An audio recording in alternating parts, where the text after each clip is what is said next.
So, how can you ensure that your training programs are effective and leave a lasting impact on your audience? Our guest today is Steve Shenbaum. He is the founder of Game On Nation. He started out as an actor in comedy features like Space Jam and Will and Grace and American Pie 2, and went on to work with high level audiences and clients. And so for the last 27 years, he has been facilitating a unique approach to communication and team training that has attracted Fortune 100 companies, professional athletes, even the House of Representatives here in the US. And so today we're going to unpack his approach to that. And we're going to teach you how to, or he is going to teach you how to up level your next training program. So I'm really excited to have him here. Steve, welcome to the Leaders Transformation. Thanks, Nicole. And you did that really awesome. And I love how you took my resume and didn't just read it verbatim and made it your own. So thank you. Glad I'm here. Well, I think if I read your whole resume, we would be here for a long time. Oh, so, but you know what? I've had a lot of compliments. Thank you very much. Well, I'm 53, so I've been doing it a while. But I think it's a hoot when people read, you have a great resume too. They read people's resume and at the end they'll be like, and he was also in Space Jam. And that's the only thing the audience cares about, right? Like I'm a father, I'm a husband, I've done all this stuff. Like, so you were in Space Jam? Like that's the only thing that resonates. It's fascinating. Right. And I remember when we were talking in our pre-chat that you're like, everybody wants to know how Game On started, Game On Nation, and how you went from Hollywood to this. And so, but I really appreciated the fact that you really wanted to dive into the value creation and what it means for our audience, because that's all fun and good and so forth. And we can maybe talk about that a little bit later, but you wanted this to be valuable for our audience. And so let's kind of dive into that and talk about what are some of the key elements that most trainers miss when they're designing their program. I love this. And I'll say most trainers, meaning me too, right? Like let's just acknowledge to all. Yeah. Thank you. All the listeners, stop with the comparison game. We're all in this process. Some of us have been doing it longer, so we've made more mistakes. I think the big one, Nicole, I figured out early, but I didn't do it at the beginning, was for my style of teaching, wrap it with a takeaway.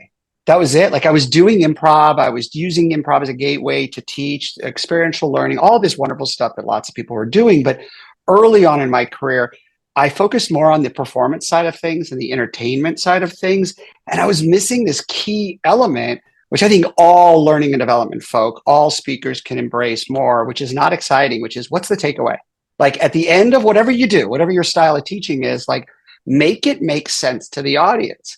And once I kind of learned that, and it took me a while, once I learned that, then I was able to bring substance to what I consider to be kind of the sparkle. I'm a former actor, so I definitely had the performance side down, but the takeaway. So the answer was adding that takeaway, making it make sense, and giving the audience something that's practical and tangible that they can do, like as soon as they leave the training or the speech or the session.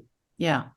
Well, and then on the flip side of that is to still make it interesting, because then there's some trainers, and I've been guilty of that. It's like, my content is so important, I need to cram it all in, and there's like so much to cover. And then, you kind of forget. I remember one of my first workshops that I did, I had bought a franchise, and they had their system. So I'm teaching this system and everything. And I've invited all these people, and they're like, oh yeah. So room is packed. Right. And I inadvertently had stacked the room, not meaning to, but just inviting my friends. I had stacked the room with 5 world-class trainers. And I realized that was a really bad idea, because they all know. And I was so stressed, right? To think about what were they thinking about my style. And one of them came over and he's like, Nicole, you're doing so great, but every once in a while, just smile. Oh, it's so good. It's so good you're sharing this though. Yeah. Yeah. Well, I'll add to that. And it's good for your listeners to hear this, because you've been doing this. You have a good resume. I got similar feedback. I went from real performative. And then when I figured out the takeaway, I defaulted to the other side. And I had a buddy of mine, Kyle Stark, who is a colleague of my mentor. He said the same thing. He said, Steve, don't lose all the fun, So I think another encouragement we all need to give is don't go from one extreme to the other. If someone gives you feedback as a presenter that says, hey, it could use a little bit more fun, right?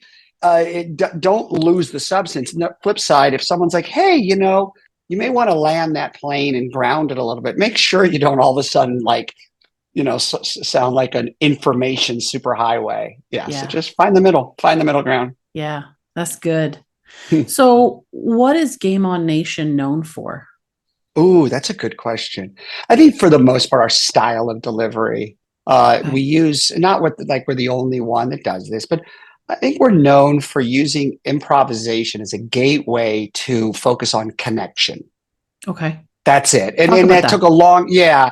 Well, you can get into our industry, I say your and mine, where you get there's the words are everywhere. There's team building, leadership, motivation, but really, you got to think, what are we really good at and where do we have authority? Like, we're not the best in the world at like culture development. There's some incredible companies that have done that for years, that have built wildly strong cultures.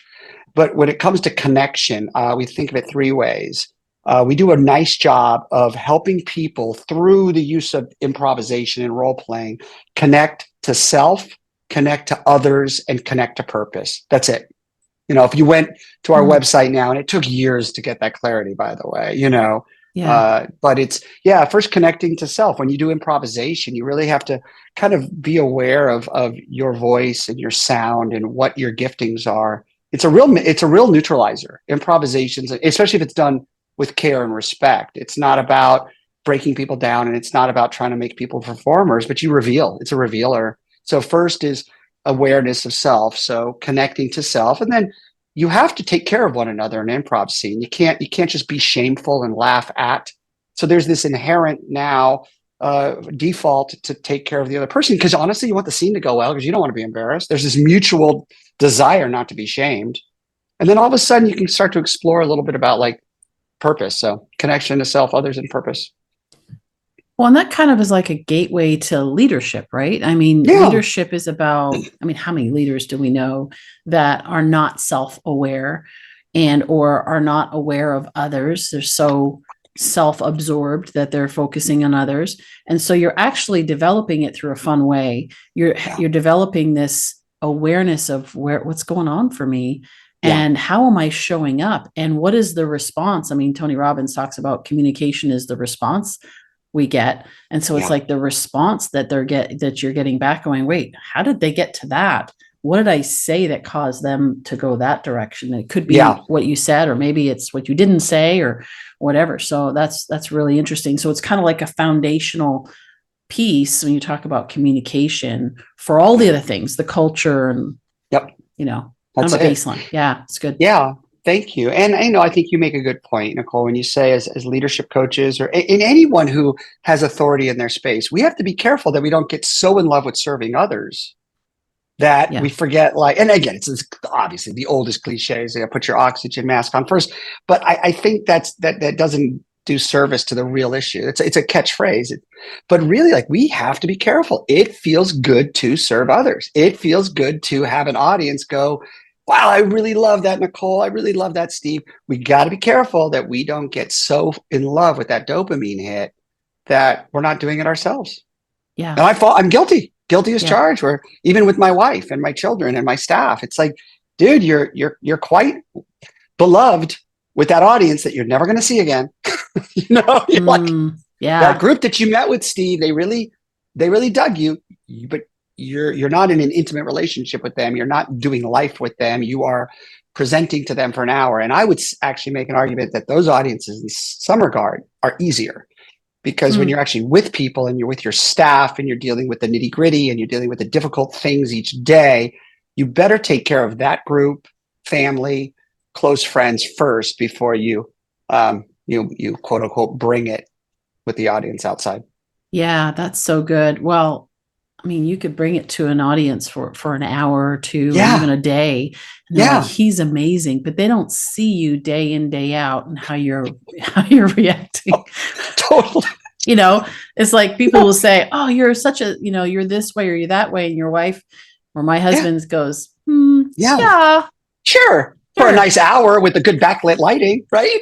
Seriously, Nicole, you're awesome. I appreciate your sound and your vulnerability too. So I don't usually go this kind of not rogue, but you know, this pivoty. But Yeah, I think most presenters, public speakers, leadership coaches can look really good with nice backlit lighting and a nice introduction and good sound system, right? Yeah. But like, how are you doing at like 7:30 at night when you're spent? And Yeah. yeah, That's my good. 12-year-old and 9-year-old are like impatient, or I'm driving them to school at 7 a.m. and my 12-year-old, who I love, is like, Dad, you're kind of overwhelming sometimes. I'm like, oh, cool, cool. All right. Well, have a good day at school. Well, it was interesting because we weren't going to talk about this, but I think this is Yeah. really important. So, let's talk about how you actually keep yourself grounded, Yeah. you I love know? that you're asking this. I do. I got to a place, and we started this way with this simplification, this takeaway concept that I love that you shared versus us telling our origin story of our company, which is fine, but it's like reading your own photo album that like, does anyone really want to read someone else's photo album? This stuff excites me. I think it's really simple. I think we complicate it, and I'm doing my best to rest. I know it sounds so Mm, cliche.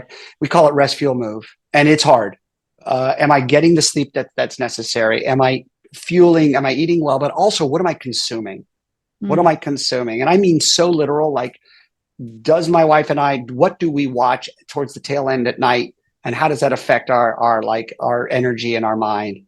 And then, am I doing some form of movement? So yeah, we call it rest, fuel, move. It's that's hard. good. Yeah, I try to do that. I try to practice what I teach. But I do think we've complicated. And some of the things I'm doing, Nicole, and are not like, yeah, take a 3-week self-care break. Like, no offense, I can't afford. Like, I'm not. So when we tell people, like, just give yourself a 5-day respite, like that's not fair, because I think a lot of people in the working space, they can't afford that from a time perspective, or even from Yeah. a socioeconomic perspective. So I think the advice we give needs to be reasonable.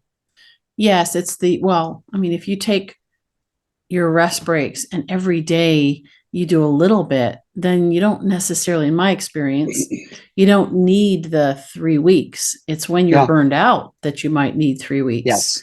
So it's Yes. easier to maintain than to recover. I've been burned out, and, Yep. you know, certainly like 3 weeks, I'm like, I don't want to talk to anybody. And this was a Yeah. number of years ago. And I was just Sure. like, I'm over it. I just want to peace out. Yeah. And I realized I had not done the things that were important for me to maintain my wherewithal or whatever, to be able to be Yep. present and Yeah. to care, and to have Yeah. that empathy, because I was just so tired and depleted. To your point earlier, is because I was giving out so much Yep. and I wasn't filling back up. Yeah. I think another one, I mean, we talk about this a lot. I know you have, just because there's a whole discussion on wellness and self-care, is uh, simple things like no is a full sentence. That's what I really struggle with. No boundaries. No is, you have to say no to certain things. You must. Boundaries are key. And then here's one that is so practical, but I like it. It's like, we call it take five. Like, instead, not for this conversation we're having, Nicole, but like if we're in a meeting, instead of 30-minute meeting, make it a 25-minute meeting. Yeah. If it, instead of a 60-minute meeting, make it a 55. Just do that. And if you do that a couple times back to back, you just gained yourself 15 minutes, which, that's Yeah. significant. That's like, yeah. The thing we do, this really, I hope I don't upset some of the corporate clients. I hope you'll find this simple and funny. We don't do any lunch and learns anymore. I remember a corporation was like, Steve, you got to teach a lunch and learn. Let them eat lunch. Yes. Oh, Let that's them eat lunch. good.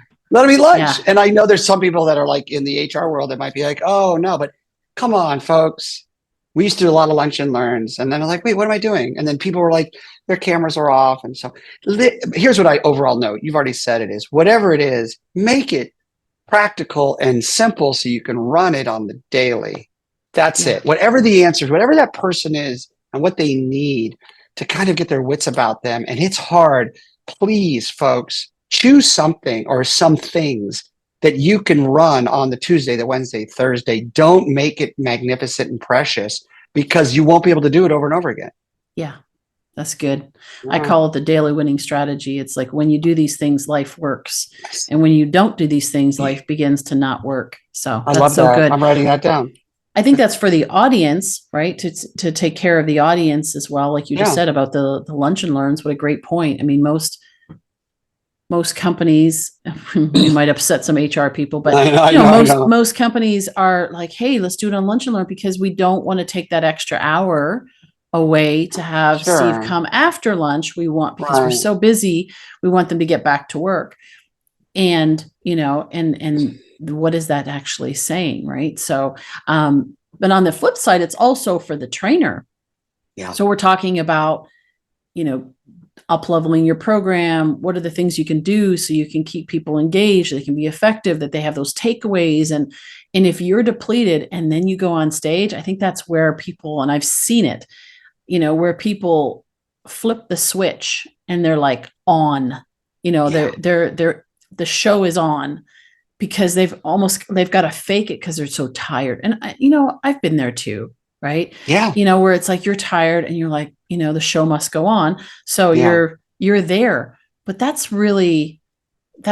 poor planning, right? To make Yes. sure, it's like we have to plan ahead of time. I mean, it's fun to say, oh, I'm writing it out, man, I'm just doing what it takes and so forth. And it's like, well, are we though? Are we Yep. really doing what it takes so that the best version of us can show up? And as I said, I'm guilty of it too, where it's like I'm pushing, and I'm like, Nicole, you didn't give the best that you had because you were already running low before you got there. And I that's not really, fair to the audience. I really appreciate where you're going with this. And that brings up this idea. And we all need to have these barometers. I'm reflecting on when I have had my empty tank, I go more into performer mode. And the audience is probably not going to, boo you off stage, but deep down. And I think that's just good for all of us to know, hey, I need to take a break, or I need to take a pause and reflect on why I just brought it on stage. That's a big note. I don't think we should, as presenter, at least for me, I can only speak for my energy. If I find myself backstage, like hyping myself up, then I know that I didn't do the prep work in advance. Because if you can't tell, my energy is kind of high. Hyping myself up would be sugar on sugar, Right. So, yeah. Yeah. And so, Well, anyway. It comes back to something that we talked about also in the pre-chat, is the difference between a presenter or speaker that is, that by the time they're done the presentation, that people say, oh my gosh, you are so awesome, versus, wow, they walk away saying, wow, I feel good having been in that room, and from what was shared, that I actually feel better about myself and I feel more empowered about That's it. myself. So big That's difference. it. Yeah. And it's why I appreciate your sound. I mean this. And when we've referenced it for the listeners, we had a pre-chat. I really enjoyed that call. It wasn't a 5-minute chat. I was like, hey, Steve, I'll see you on the podcast. We do these every day. And it wasn't a rinse and repeat. I loved that. But the importance of all of us doing the work to be grounded. And I'm going to say this try to be so clear. It is intoxicating when you're on stage and audiences love you. I get it, that we need to acknowledge that, and we need to work against it. And we need to think, how can we go from us as speakers feeling good about ourselves to the audience feeling good about themselves? It's a transfer. And I think we got to be careful. I'll tell you, the acting world, which I came from, actually does a really nice job. There's all sort of messiness in every industry, but I like to pull the good from each industry, like whether it's the sports industry, the corporate industry, the military industry, the Broadway industry. One thing I noticed in the public speaking industry, and interestingly enough, in the faith-based industry as well, is this language. It's really weird. It's you brought it out there. Like, they tell speakers like, man, Nicole was spitting fire, right? Like they were bringing it. And I did some work with YWAY, Youth with a Mission program. And I listened to that. I thought, I know your intent is good. That's really dangerous language. No one in Broadway would go up to their actor before that 8:00 curtain and go, hey, let's go out there and spit fire. Like as challenging and complicated as actors can be, and I was one of them, there's a sacred and beauty to the theater where, like, I've never been in a show where we've been like, dude, just bring it. No, it's honor the script, honor the story, and remember the audience that's coming to this show has paid to be here, and they're seeing the show probably for the first time. Yeah. Right? Yeah. And I think we need to transfer that language over to teachers, coaches, presenters. I think we got to be careful, as hypey as it sounds, when you say to people, like you and me, go out there and bring it, spit fire. My response is like, no, I'm not a dragon. And by the way, with my energy, you don't want me to try to spit fire because I'm going to pull a muscle. I'm going to freak everyone out and I'm going to think I did a great job. And everyone's going to be wildly overwhelmed, like my 12-year-old daughter when I drop her off at school. And you're going to spit on the first few rows. So no joke. They're going to get fried. So I just think, I think we should need to be able to say, hey, what's your objective and how do you want to impact the audience? Do well up there. Be present. These are not exciting posters, Yeah. Be present, do well, serve the audience. What's your objective? What do you want to accomplish here? Don't forget your tiebacks. That kind of idea, which is much more calm. Yeah. But I think necessary. Yeah. That's good. Talk about the M.I.L.E concept. Yeah, it's an acronym: mystery, incentive, laughter, and empowerment. And it was years ago. I've been doing this a long time, but I didn't always know why people were responding to the engagement. Why they were responding to the improvisation. I think it was really important, and my staff really helped me with this. I have to give credit where credit's due. It wasn't just my vision. It was, hey, let's figure out like what are some components that are consistent in our curriculum. So we found like game dynamics, found like 12. And it was really, I just came up with the acronym, if you want. I used to have SMILE.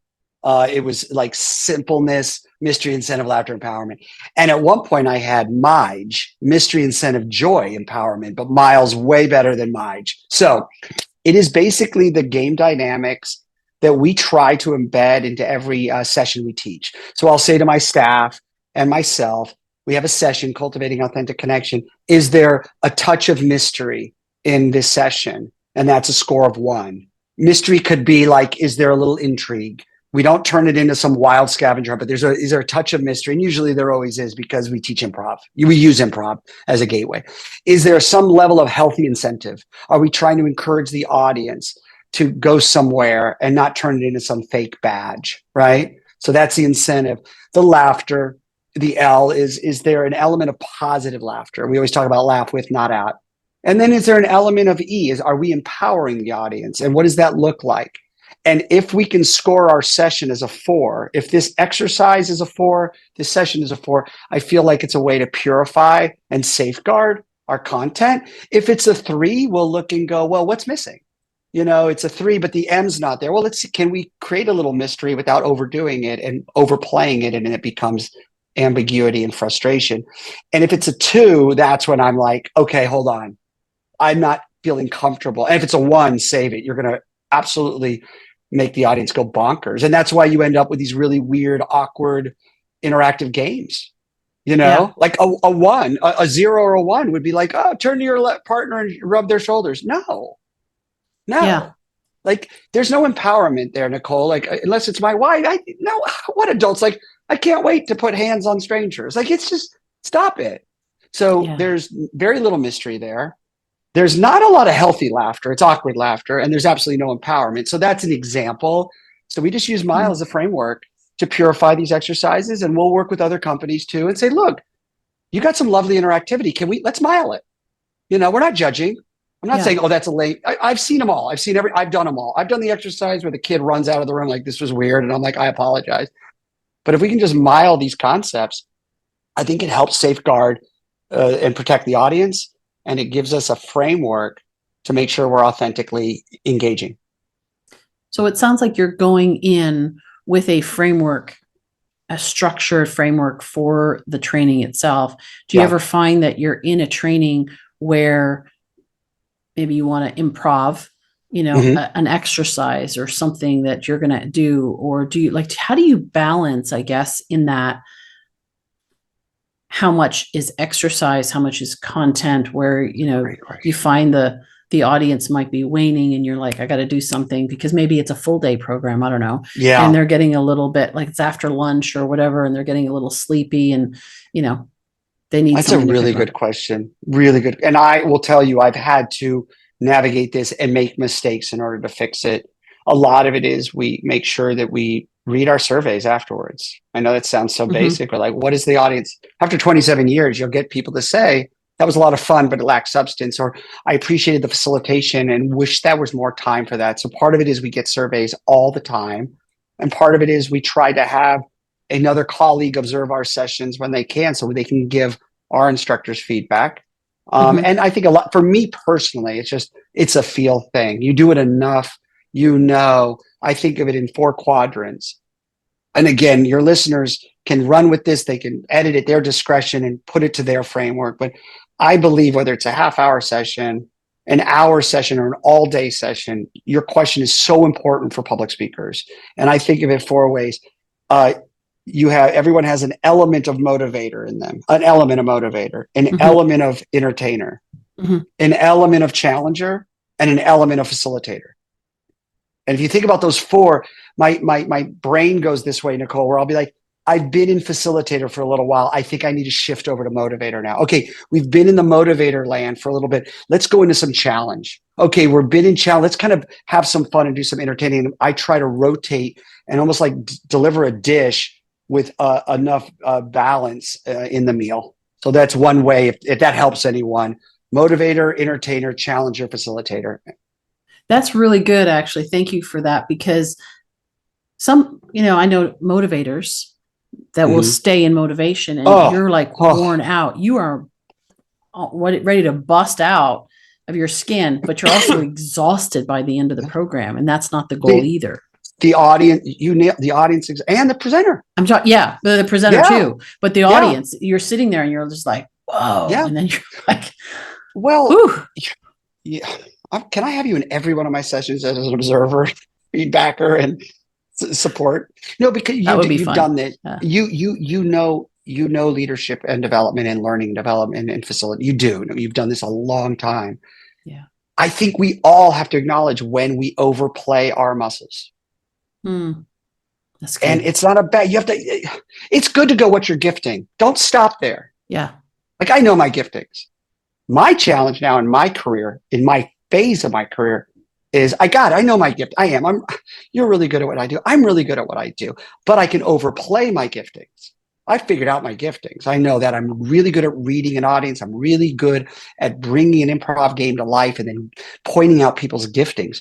But if I go too far with that, I can end up just exhausting people with 11 metaphors. Right. So motivator is great, but don't overplay it. And you said it. We've seen all of them overplayed. Motivator, they're just yelling to. Entertainer, it just almost becomes like a play. It's like a show, Challenger, it's beautiful. Overplayed, it can feel a little bit caustic, like, why are you yelling at us? And facilitator, it's like, you got to take the mic back at some point. You can't just break everyone out for 6 hours and then have them come back at the end of the day and say, enjoy this time together. So all those giftings can be overplayed. That is so good. I didn't expect we were going to go all of those directions, but it's perfect. I love it. I'm curious, when you work with top athletes, what do you do with them that might be different than the corporate? So there's like different audiences that you have.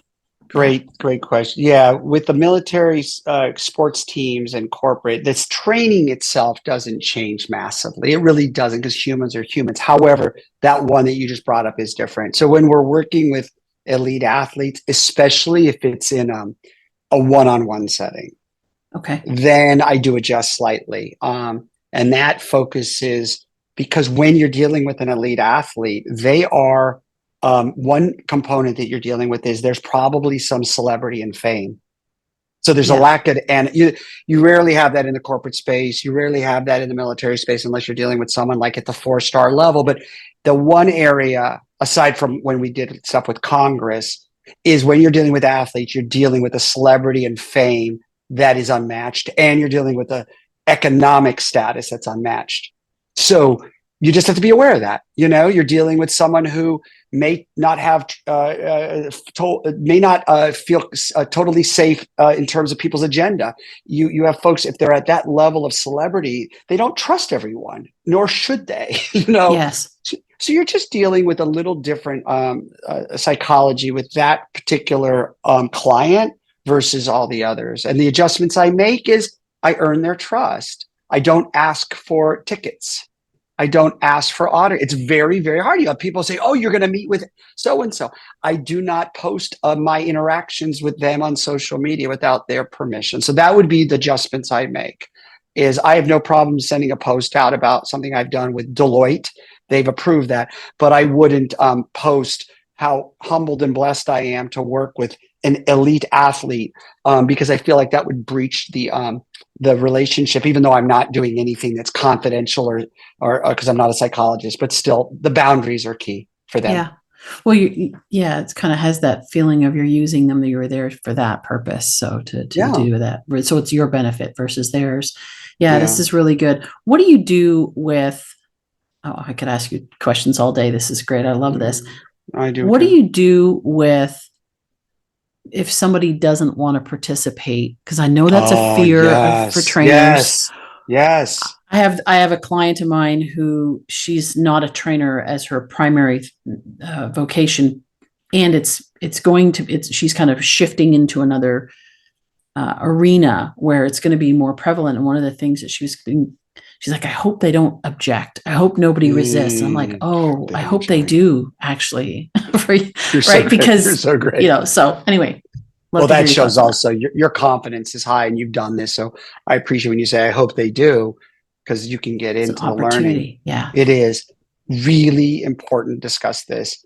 One is I know this wasn't your question. We've had more objection in the last 3 to 4 years than we did pre-COVID. Really? So that's something to, yes. And I do believe people are working through some maybe different. I don't want to say, oh, everyone's struggling and they didn't before. There's always been struggles in our world. I think post-COVID, I think some of just all of the different dissension and challenges that people are facing. I've seen and experienced between me and my staff more objections. And honestly, Nicole, the answer is we always give people the freedom, and I do it really fast. Like I'll do it just like this. Hey, Nicole, would you mind to be my teammate? And if you looked at me, it's like, I'd rather not, we move right on. No problem. No. Yeah. So that's very important. So give them the space. Mm-hmm. Yeah, absolutely. That's one of our core, because we don't ask for volunteers. That's the other thing. It's weird.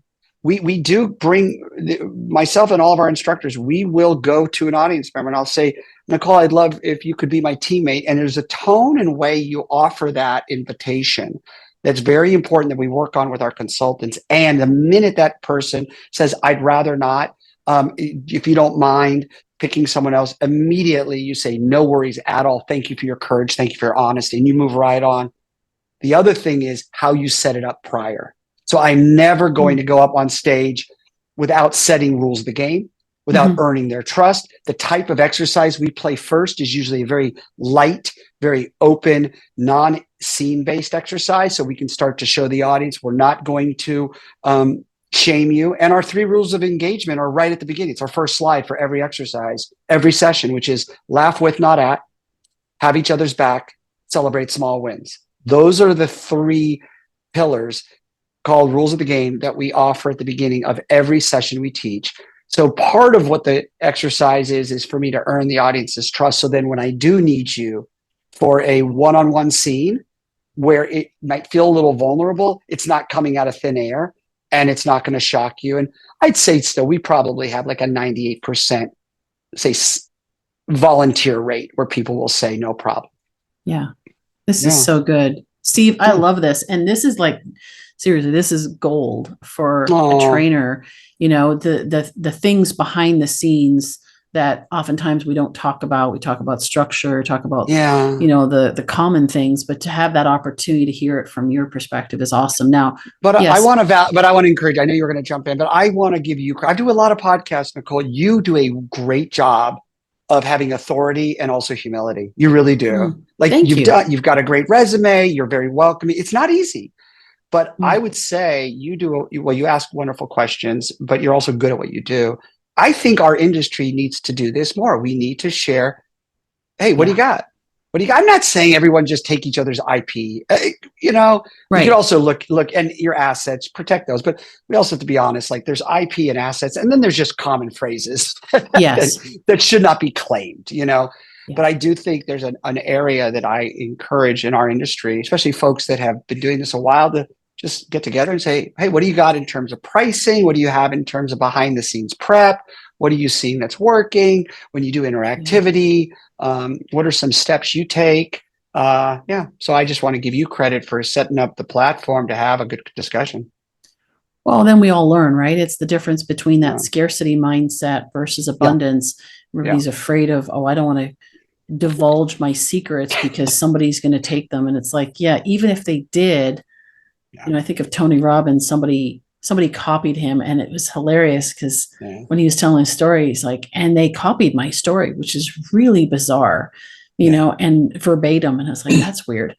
But really, it's a compliment when somebody Yeah.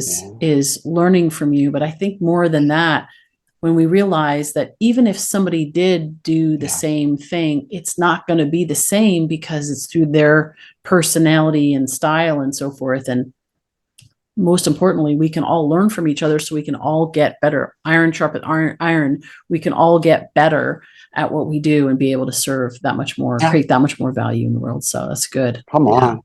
Now you obviously work with audiences, but you also mentioned one-on-one. Is that just for the athletes, or Yeah. what's the balance there?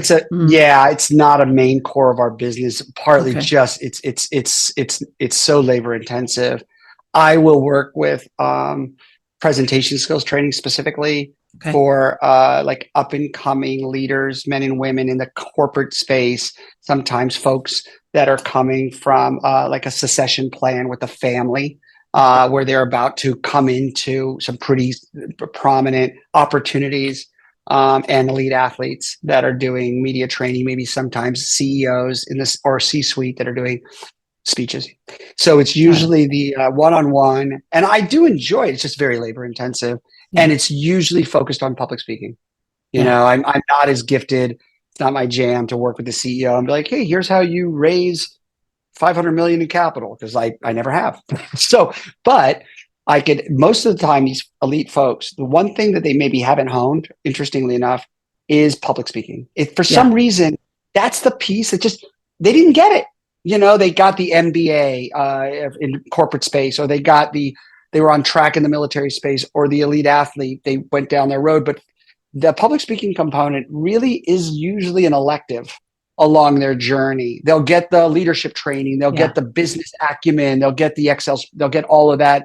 They'll even get how to pitch and how to raise funds and how to lead an organization. It's just public speaking component is like missing, and I'd like to fill that gap.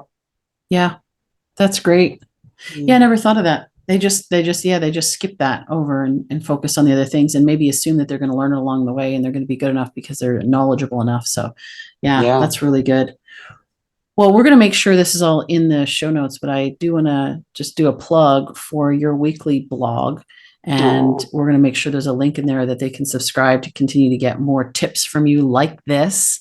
That is awesome. And of course, your website, gameonnation.com. We'll make sure that's in the show notes as well. Any final thoughts before we wrap up? I just want more people like you in our industry, Nicole. I mean it. You're Mm, so good at what you do. You're intentional. And yeah, I really meant this. I really appreciate, it's easy to in these podcasts be like, I love the conversation. No, I really enjoyed this conversation. And oh, thank I you. like the idea that we can help everyone in this industry uh, uh, be more authentic. And like you said, it's way better to be in an abundance mindset. So yeah, I appreciate it very much. Awesome. Well, thank you. I appreciate it. And you're awesome. And I always say that leaders of transformation take action. So take action on something. Anybody who's listening out there watching, take action on something that you learned today. Maybe you're not a trainer and you're thinking, why did I even listen to this? There's something there. Maybe it's how you interact with your kids or your spouse, or maybe the taking the work person that you are, bringing it home, and maybe there's like that shift that needs to happen when you get home and you're not always on, and maybe that is on task. But in the case of obviously trainers, we've been talking about that here today, is take something. There is so much. This is going to be probably one of those ones you're going to listen to again and again and take notes on all the tips, because there's so much that was packed in here. To like, what can you do to be able to be a better trainer, to be a better communicator, to be more effective in not just having it be about you, but really focusing on the audience. And I love even just the preparation of the rest, feel, move. preparing yourself to be fully present on stage. And for those that are in corporate that may not be on a stage, hey, life is a stage, as one of my friends says. And I'm not saying that you are phony on that, because that's what most people think, but really it is an arena in which you have the opportunity to make a difference and impact lives. And so prepare yourself so that you can show up as the best version of you. We encourage you to do that. We encourage you to reach out to us, follow us on social. Of course, you can find us also at leadersoftransformation.com. Reach out to us and let us know how this has impacted you. And we just really appreciate you being here, and look forward to seeing you next week on another episode of the Leaders of Transformation.